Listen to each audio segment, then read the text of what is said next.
What are the sort of biggest misconceptions that people bring into the space? I know, they think mocap actors can do crazy stunts. Yeah, I was one of those directors go, oh great, you do motion capture, right? Can you do a backflip? You're like, look, I can do stuff, but I can't really do that as a stunt thing. That's wire work. When I left the game industry to go to work in film, it was complete snobbery. It was like, oh, you work in games, we make movies. You know, we're the big boys. I had to restart my career in visual effects. Today, you can jump from a games company as a shading artist or 3D modeler or an animator and go from like Ubisoft or a small indie company and go work at a big visual effects company because they all use the same tool sets and let's face it, some of the best IP on television is coming from games, right? Yeah. I mean, come on. I guess it wouldn't be 2025 without me asking about Gen AI. Ooh. What advice would you give to people trying to get into this space from a performance standpoint? I mean, first off, I would say I wouldn't get... Welcome to Studio T3D, a YouTube series where we interview influencers and innovators in the film, TV and game space. Today I'm joined by Haz from Beyond the Pixel. Hey Haz. Hey Ashley. Welcome back to the studio. Yeah, it feels weird to be on this side of the camera. Usually I'm on the other side. Well, tell me about it. First of all, I wanted to say congratulations on all the success Thank you. with all the projects recently, including the Rap Battle UK. Thanks, yeah. That was the big one that we did together. Yes, Yeah. yeah. But also well done on Dune Awakening. That Yes. seems to have been received very well. That was the project I couldn't talk about for several years until last year when they released the trailer. I have to say that's probably the biggest thing I've ever directed. Like, I mean, I've worked on Disney shows and I thought that was tough, but that was like the most challenging and probably the most rewarding as well. So I learned so much working on that project and just amazing people at Funcom. What was it like going from working on traditional linear story content with Disney and then moving into a kind of real-time game engine space? But it definitely shifts your mindset massively because, like, you know, obviously when you're doing a TV show like for Disney, for example, or even a feature film, you know, you have your script, you have your storyboards, you plan for the shoot, you shoot it, and then the rest is in the edit, right? And once you've locked the edit, that's it, unless you go do a reshoot. With working in game cinematics or like a video game, you kind of have to wear kind of two sides of your brain. One side, you have to think more like a filmmaker, like storytelling, narrative, composition. Then you got the other side, which is game design. So I spent a lot of time talking to game developers, talking to the designers, like, you know, why is there a rock in front of my camera? I never put a rock in front of my camera. Oh no, you know, we evolved the level. And you also have to think about the audience a little bit different to the way you think of an audience when you're making a movie or TV show. Because as you know, movie and TV shows is pretty much passive, right? It goes on the screen, you sit, you're on a roller coaster ride. Whereas on a game, there's so much what you call player agency. Like, you don't know where that player's gonna go. Like, you say, I'm gonna spawn the player here, and they're like, I'm gonna go over here. So you then have to think of ways narratively to try and get the player to go over there. If you were giving advice to budding performance directors, were there learnings that you took from those two projects that kind of fed into each other? Yeah, you know, motion capture is like this art form where there's a lot of assumptions there, right? A lot of directors that come from just traditional live actions, never worked in mocap, they're just like, okay, where's my first AD? Great, and there's the actors, great. And they don't realize that you should actually talk to the tech team because there's a lot they can help you with. I remember when I was doing something, I really wanted to see the Unreal shots, like the previous shots in my iPad, but also kind of live link the VCam. And I just spoke to the technical person there on the day and it was like, yeah, I'll hook you up. Now, if I didn't have that relationship, I'd be like, oh, I'll just do this. Right? And also when you're dealing with the actors as well, like sometimes you work with actors that have done mocap, so they know instantly the T-pose, the A-pose. They know the drill, they know they have to do this stuff a million times. Sometimes you work with actors that never worked in mocap, and the minute they turn up, they're like, oh, there's a lot of technical stuff going around here. Do I have to act in a certain way? So a lot of times I find myself just saying, hey, just totally ignore all of this stuff. One trick I did do was we had one actress, she had done a lot of like just traditional television, phenomenal actress, and she didn't know where to look. Right. That's the big thing, because when you work on television or film, there's a camera, you're surrounded by cameras. But when you walk into a mocap set, it's just a bunch of sensors and a bunch of amazing, talented, technical people with computers, and that's it. And you're in the Lycra with some tracking balls and like, what do I do? Where do I look? So a lot of times I find the best people to work in motion capture are the ones who work in theatre. Yeah. They just ace it.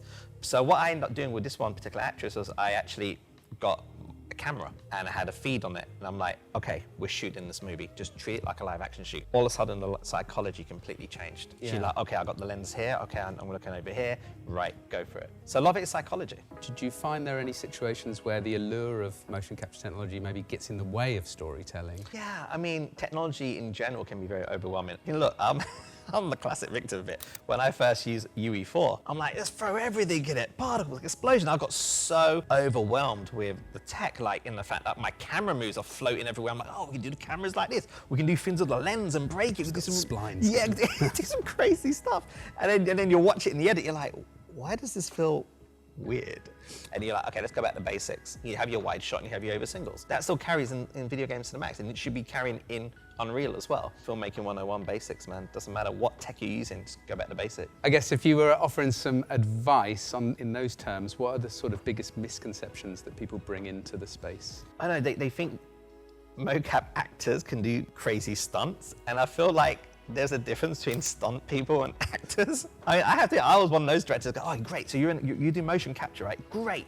And can you do a backflip? You're like, look, I can do stuff, but I can't really do that. That's a stunt thing, that's wire work. So tell us a little bit more about Beyond the Pixel and your new game, I suppose. Oh yeah, well, we're in the game right now, Astro Burn. So Beyond the Pixels is something that originally started as a YouTube channel while I was still at Hazimation. And I wanted to create a YouTube channel that kind of informs people on like the cool ways of using technology to do creative things and how to take risks and be bold with tech. And it just grew into this big thing. And I was covering a lot of things like retro gaming, and there was something about the magic of arcade games, and I've always put it on my YouTube channel. So at some point I was like, really wanted to make a game. I really want to make a game.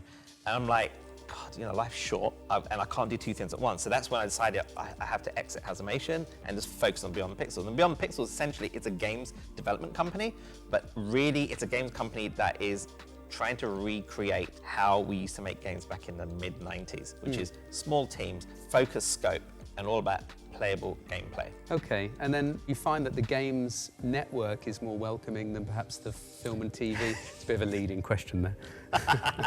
You know, I started in the game industry back in 98, 99.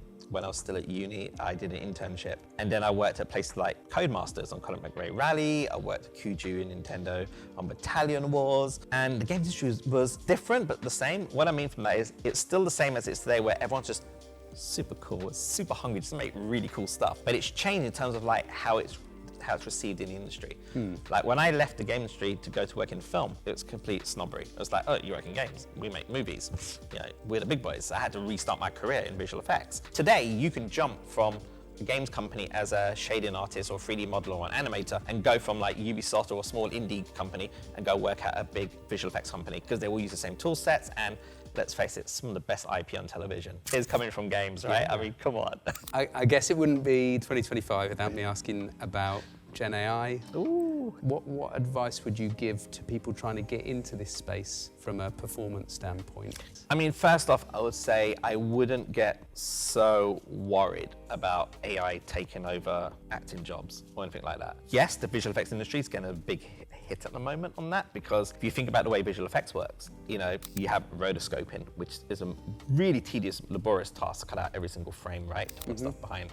You have tracking, which is tracking the camera data and all of that. AI does that phenomenally better than humans. And who wants to spend all their time rotoscoping, right? So I think that's helpful. But the thing that AI cannot do is the thing that actors and performers bring to a set. And that is that human gut that you just can't replicate. I mean, I've seen actors do things where they don't even say anything. It's just the look.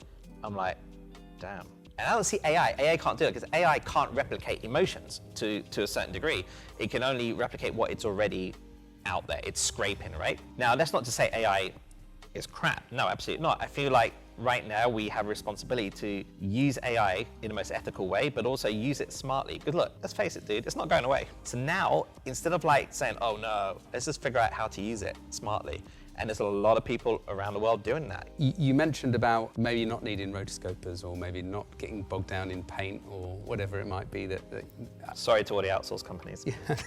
Well, I worry that a lot of people cut their teeth, and a lot of it's not glamorous work, but there is a kind of trajectory to get you from roto to comp and light. So I worry that the industry is going to have to kind of condense. I think you're absolutely right, dude, and I think you've hit something there, because I remember back in the day when I wanted to get a job in games, I started as a runner. But like, if today's next generation of kids or people coming out of college or university, like I've seen like 23-year-olds, 24-year-olds raising millions in seed funding for their AI platform. So if that's going around, that's the generation. So most people come out of uni and are like, well, I'm not going to be a runner.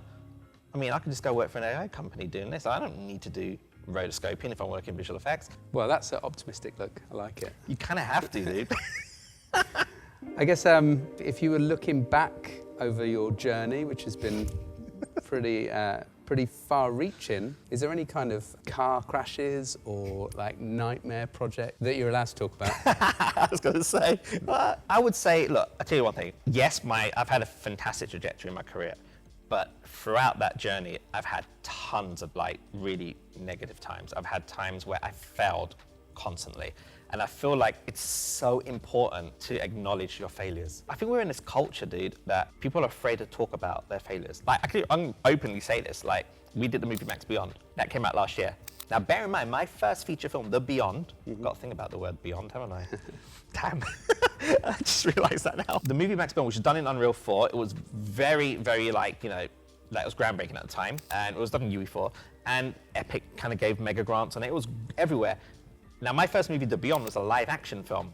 It's kind of like a fake documentary. It did wonders. It was a commercial hit. It was #2 in the iTunes charts, next to Blade Runner 2049 and Wonder Woman. Netflix picked it up 8 months later. It's still making royalties today. It's phenomenal. But it doesn't mean you can repeat that. And I did another movie, Katie Sackhoff, that did pretty good. I got theatrical. But then with Max Beyond, the animated film, for all of the great things about it, which I loved to my heart, it's one of my favorite animated films I've worked on, it was a commercial flop. It's on Sky Movies, it was on Amazon, it was on Apple TV, but it did not make the sales. Now, many people in Hollywood go, oh, that's a flop. I don't look at it that way. I'm like, if I didn't do Max Beyond, I would never have gone on to be able to direct cinematics for Dune Awakening. I would not be in a position I am here. I've learned a lot working on that project. Like, if I was to do it again, there's some things I wouldn't do. But that's what makes you an artist. That's what makes you a human. I challenge anyone that is really good at what they do that hasn't failed before. And that is why whenever I'm recruiting artists or when I'm trying to collaborate with someone, I'm more interested in like, what are the F-ups you've done in your past? Where have you messed up before? And how did you overcome that obstacle? Because that's more interesting. As opposed to, yeah, I've done this, I've won this award, blah, blah, which is great because I can see all that on your website, right? So I think it's important. It's very important. Just acknowledge your failure, man, and just, yeah, embrace it. Yeah, and I think we probably learn more from how people handle those difficult situations. 100%. Whether you try again. Thank you so much. Thank you, dude. I can't believe the time just flew. Yeah. If people are looking to find out more about the game and you, yeah, where can they look? Just type in Beyond the Pixels on Google. You'll see it because the power of SEO, once you've mastered it, it helps massively. But also on Steam, you just type in Astro Burn and it'll come up. You can't miss it. It's a picture of a space cat right there. Yeah, so you can find, and also I'm quite prolific on LinkedIn. You can put all of my details at the bottom there, it'll come up. But yeah, reach out. I always love meeting new people, seeing what other people are doing. Film was the really big change. Once people could see what was going on and slow down the film, they suddenly realised that it was a huge amount of organisation that they hadn't noticed before.